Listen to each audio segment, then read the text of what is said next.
আমি সৰুৰে পৰা এটাই কথা শুনি আহিছোঁ যে কষ্টৰ ফল সদায় মিঠা। এই কথা আমাক শিক্ষকে কয়, অভিভাৱকে কয়, সমাজে কয় আৰু হয়তো আপুনিও আজিলৈকে সেইটো কথাই বিশ্বাস কৰি আহিছে। কিন্তু মই যদি কওঁ কেৱল কষ্টই সফলতাৰ বাবে যথেষ্ট নহয়, বহুতো মানুহে দিন ৰাতি পৰিশ্ৰম কৰিও সেই সফলতা লাভ কৰিব নোৱাৰে, যিটো আন কিছুমান মানুহে তুলনামূলকভাৱে কম কষ্টতে লাভ কৰি পেলায়। এখন কাঠ কটাৰ প্ৰতিযোগিতাটো ঠিক এনেকুৱাই হৈছিলে। এজন যুৱকে গোটেই দিনটো এক মুহূৰ্তও ৰৈ নাথাকি কাম কৰিছিলে। আনহাতে এজন বৃদ্ধ মানুহে প্ৰতি ঘণ্টাই কাম বন্ধ কৰিছিলে, বাৰে বাৰে ৰৈছিলে, বাৰে বাৰে নিজৰ সময় খৰচ কৰিছিলে। এতিয়া আপুনিয়ে কওকচোন, এই দুয়োজনৰ মাজতে কোন জিকিব? নিশ্চয় যুৱকজন, নহয় জানো? সেই গাঁওখনৰ সকলো মানুহেও একে কথাই ভাবিছিলে। কিন্তু যেতিয়া ফলাফল ঘোষণা কৰা হ'ল, তেতিয়া সকলো আচৰিত হৈ পৰিল, কাৰণ জয়ী হৈছিল সেই বুঢ়া মানুহজন। সেই বুঢ়া মানুহজনে এনেকুৱা কি ৰহস্য জানিছিলে যিটোৱে তেওঁক সফলতা আনি দিব পাৰিছিলে? আমাৰ আজিৰ এই কাহিনীটোৱে সেই প্ৰশ্নটোৰ উত্তৰ দিব, আৰু এই কাহিনীটোৰ শেষত আপুনি বুজি পাব কিয় কেৱল কঠোৰ পৰিশ্ৰমেই যথেষ্ট নহয়। বহু বছৰৰ আগৰ কথা। ঘন জংঘল, ওখ পাহাৰ, সেউজীয়া উপত্যকা আৰু শান্ত নদীৰে আগুৰা এখন ধুনীয়া গাঁও আছিলে। সেই গাঁওখনৰ এটা বিশেষ পৰম্পৰা আছিলে। প্ৰতি বছৰে একবাৰ তাত অনুষ্ঠিত হৈছিল এখন বিখ্যাত কাঠ কটাৰ প্ৰতিযোগিতা। এই প্ৰতিযোগিতাৰ বাবে ওচৰ পাজৰৰ গাঁৱৰ বহুতো দক্ষ কাঠকটীয়াসকল আহি উপস্থিত হৈছিল। কাৰণ এই প্ৰতিযোগিতাত জয়ী হোৱাটো কেৱল গৌৰৱৰ কথা নাছিলে, ই সন্মানৰ কথা আছিলে, আৰু বিজয়ীজনক সমগ্ৰ অঞ্চলটোৱে সন্মান দিছিলে। আগৰ কেইবছৰৰ দৰে সেইবাৰো প্ৰতিযোগিতা আৰম্ভ হ'ল। এজনৰ পিছত আনজনকৈ প্ৰতিযোগীসকল জংঘলত নামিলে। কোনোবাই শক্তিৰ ওপৰত ভৰসা কৰিলে, কোনোবাই নিজৰ অভিজ্ঞতাৰ ওপৰত। ঘণ্টাৰ পিছত ঘণ্টা পাৰ হৈ গ'ল।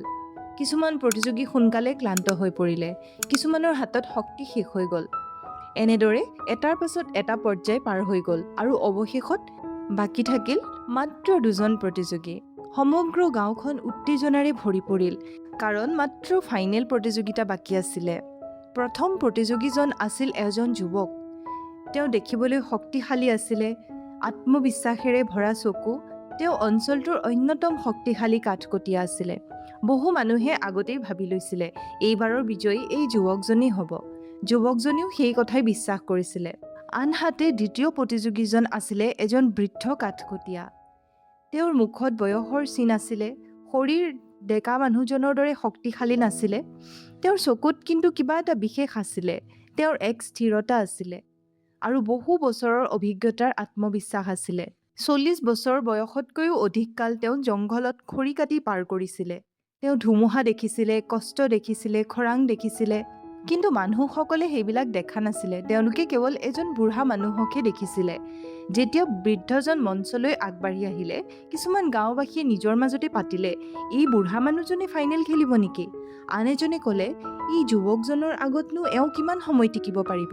সকলোৱে ফিচিঙা ফিচিংকৈ হাঁহিলে। যুৱকজনেও মনে মনে ভাবিলে, আজিৰ দিনটো কেৱল মোৰ বাবেই হয়। কিন্তু বৃদ্ধজনে একো নকলে। তেওঁ নিজৰ কোঠাৰখনৰ ফালে চাই শান্তভাৱে থিয় হৈ থাকিলে। অৱশেষত ফাইনেলৰ নিয়ম ঘোষণা কৰা হ'ল। দুয়োজনক জংঘলৰ বেলেগ বেলেগ অংশ দিয়া হ'ব। গোটেই দিনটো তেওঁলোকে গছ কাটিব, আৰু সূৰ্য অস্ত যোৱাৰ আগতেই যিজনেই অধিক গছ কাটিব সেইজনেই বিজয়ী হ'ব। পিছদিনা সূৰ্য উদয় হোৱাৰ লগে লগে প্ৰতিযোগিতা আৰম্ভ হ'ল। প্ৰতিযোগিতাৰ আৰম্ভৰ সংকেত দিয়াৰ লগে লগে যুৱকজন বতাহৰ দৰে হাবিৰ মাজলৈ দৌৰি গ'ল। তেওঁ এক মুহূৰ্তও নষ্ট নকৰি কুঠাৰ উঠাই সম্পূৰ্ণ শক্তিৰে গছত আঘাত কৰিলে। গোটেই জংঘলত কুঠাৰৰ শব্দ গুঞ্জৰিত হ'বলৈ ধৰিলে। এজোপা গছ পৰাৰ শব্দ, তাৰ পাছত আৰু এজোপা, তাৰ পিছত আন এজোপা। ঘাম তেওঁৰ মুখেৰে বৈ যাবলৈ ধৰিলে, কিন্তু তেওঁ ৰৈ নাথাকিলে। তেওঁৰ লক্ষ্য মাত্ৰ এটাই আছিলে, প্ৰতিযোগিতাৰ জয়ী হোৱাৰ। আনফালে বৃদ্ধজনেও লাহে ধীৰে কাম আৰম্ভ কৰিলে। তেওঁৰ গতি সম্পূৰ্ণ বেলেগ আছিলে। তেওঁ যুৱকজনৰ দৰে জোৰেৰে আঘাত কৰিব পৰা নাছিলে। 1 ঘণ্টামান পাৰ হ'ল। যুৱকজনে পূৰ্ণ শক্তিৰে কাম কৰি আছিলে। হঠাৎ বৃদ্ধজনৰ কুঠাৰৰ শব্দ বন্ধ হৈ গ'ল। জংঘলৰ সেই অংশটো সম্পূৰ্ণ নিস্তব্ধ হৈ পৰিলে। যুৱকজনে মনতে হাঁহিলে, সেই বুঢ়া মানুহজন হয়তো ক্লান্ত হৈ পৰিলে।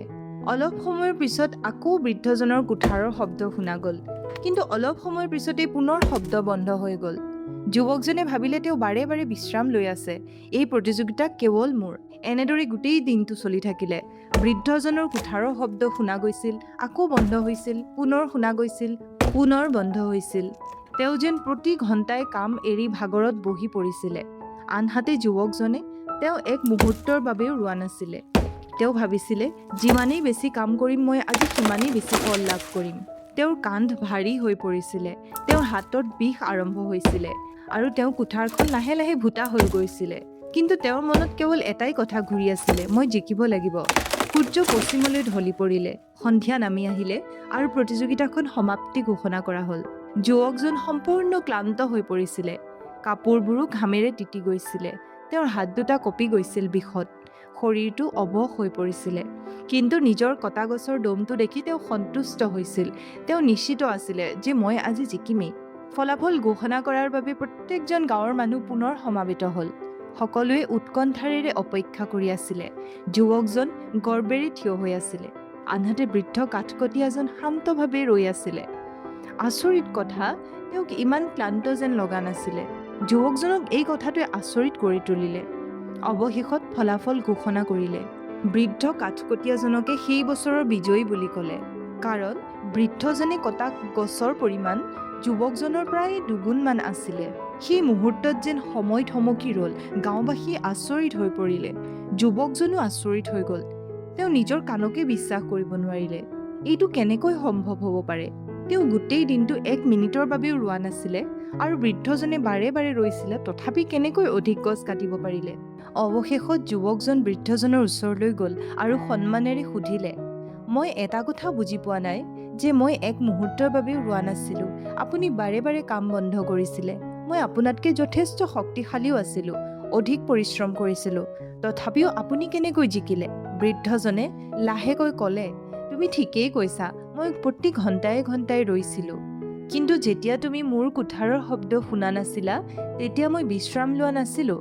মই মোৰ কোঠাৰখনক ধাৰ দিছিলোঁ আৰু তাৰ লগতে মই চাৰিওফালৰ গছবোৰ মনোযোগেৰে লক্ষ্য কৰিছিলোঁ যে কোনজোপা গছ কম সময়ত কাটিব পাৰি, কোনজোপা গছৰ গুৰি দুৰ্বল আৰু কোনজোপা গছ মই কম শক্তিৰে বগৰাই পেলাব পাৰিম। এই সকলোবোৰ কথা বুজিবলৈ যত্ন কৰিছিলোঁ।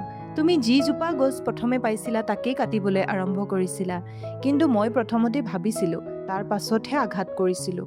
কাৰণ কেৱল শক্তি ব্যৱহাৰ কৰাটোৱেই বুদ্ধিমত্তা নহয়, সঠিক ঠাইত শক্তি ব্যৱহাৰ কৰাটোহে প্ৰকৃত বুদ্ধিমত্তা। বৃদ্ধজনে যুৱকজনক তেওঁৰ কোঠাৰখন দেখুৱালে। চোৱা, তুমি গোটেই দিনটো তোমাৰ ভুটা কোঠাৰখনেই কাম কৰি আছিলা।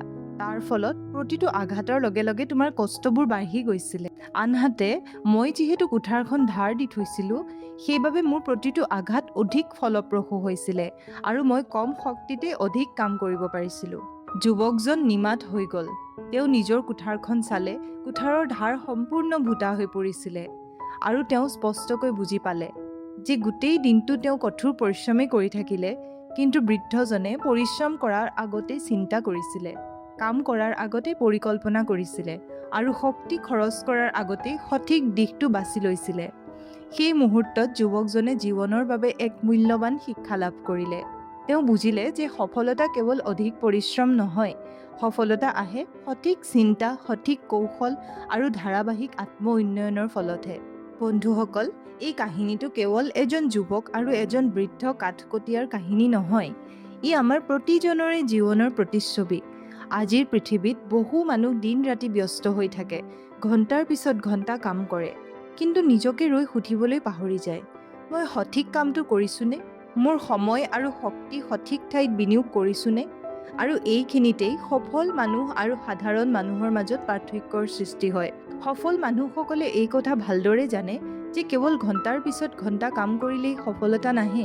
সেইবাবে তেওঁলোকে নিজকো উন্নত কৰে, নতুন জ্ঞান আহৰণ কৰে, নিজৰ ভুলবোৰ বিশ্লেষণ কৰে আৰু প্ৰতিদিনে কালিৰ তুলনাত আজি অলপমান ভাল হ'বলৈ যত্ন কৰে। আনহাতে বহু মানুহে বছৰৰ পিছৰ বছৰ একে ধৰণৰেই কাম কৰি থাকে, একেবোৰ ভুলেৰেই পুনৰাবৃত্তি কৰি থাকে, একে চিন্তাধাৰাৰেই জীৱন কটায় আৰু তাৰ পাছত আচৰিত হয়, মোৰ ফলাফল কিয় সলনি হোৱা নাই? সেয়ে নিজকে এটা প্ৰশ্ন সোধক, আপুনি কেৱল গছ কাটি আছে নে নিজৰ কোঠাৰখনো ধাৰ দিছে? আপুনি কেৱল ব্যস্তই নে নিজেই আগবাঢ়ি আছে সঁচাকৈয়ে? কাৰণ জীৱনৰ প্ৰকৃত বিজয়ী সেইজনেই যিয়ে কেৱল কঠোৰ পৰিশ্ৰম নকৰে, বৰং প্ৰতিদিনে নিজকে অধিক জ্ঞানী, অধিক দক্ষ আৰু অধিক শক্তিশালী কৰি তোলে। আৰু যেতিয়া পৰিশ্ৰমৰ লগতে আত্ম উন্নয়নো যোগ হয়, তেতিয়া সাধাৰণ মানুহেও অসাধাৰণ ফলাফল লাভ কৰে। ধন্যবাদ।